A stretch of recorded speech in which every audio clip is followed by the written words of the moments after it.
Good morning, I am WaywornWyrm and welcome to my channel, and welcome to the introductory video to Curse the Darkness, a Zweihander RPG aided game.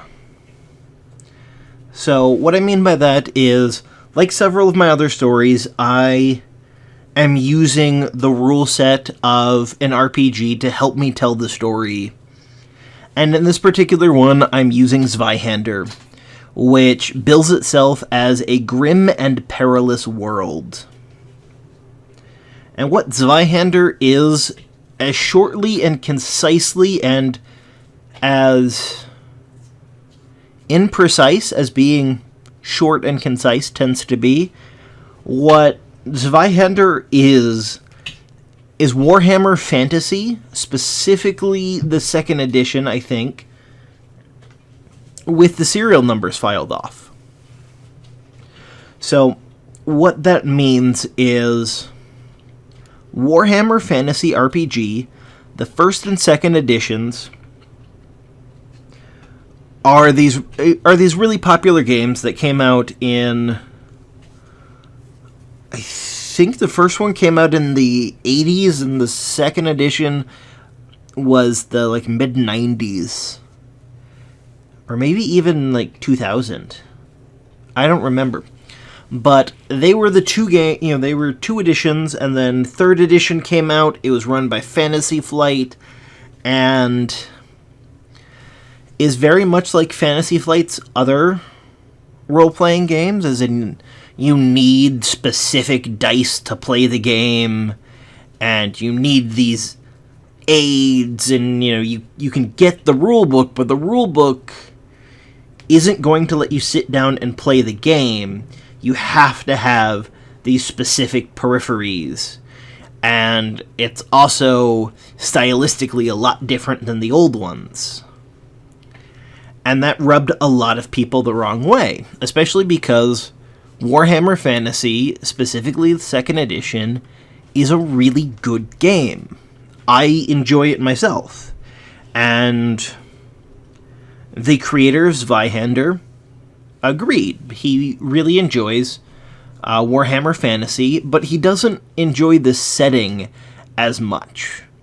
So what he did is he took the book and took out everything that made it Warhammer. All of the setting stuff was removed. And then he was left with a bare-bones series of mechanics. And so he created a game out of it that still has the really lethal, dark feeling of the old Warhammer. And that's something that we have here in this story. A little bit about the setting is it takes place in the normal fantasy vagueness. It happens in I was going to say vaguely German, but no, I'm kind of leaning into the German part of this. So the place names and the people names are all going to have a Germanic feel to it. And the kingdom or empire that they're in could very well have a Holy Roman Empire feel. But this is right as the area is transitioning from the medieval age into the Renaissance, and all that entails. So, there's that, but the twist, the reason why we're playing this and not, say, D&D or Legendary Quest or Fantasy Age or any of those, is chaos is a active force in this world. There are gods to chaos. They're trying to corrupt the world and bring about the fall of order. And The world as we start is not at the apocalypse. It's not at the point where order has fallen apart. But order could fall apart in a generation or two. And this isn't going to be a high fantasy game.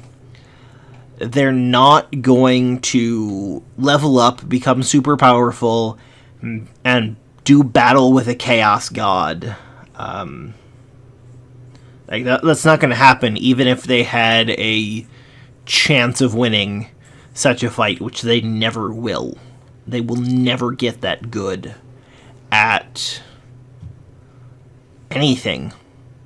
They will never have a chance to even affect a chaos god.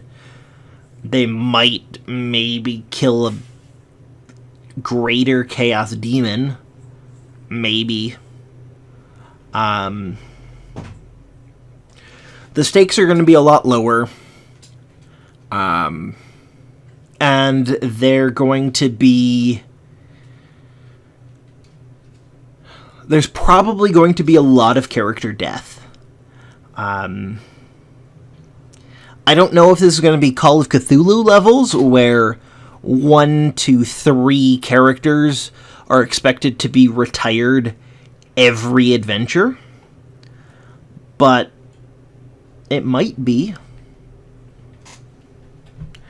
And I picked the name Curse the Darkness because it's part of a saying. It's better to light a candle than curse the darkness. And in this world that they're in, it might be better to light a candle, but no one knows how to light a candle. Metaphorically, of course. There is no path that anyone can see to a world that is inherently better. It's just they can stave off the world collapsing, at least in a small corner of it, for at least a little while. And that's the ultimate goal that we hope to see from these characters and the ones who replace them, is that they will be able to make a small part of the world a little bit better and push off the collapse a little bit longer. So stay tuned for the first episode, which will be up very shortly.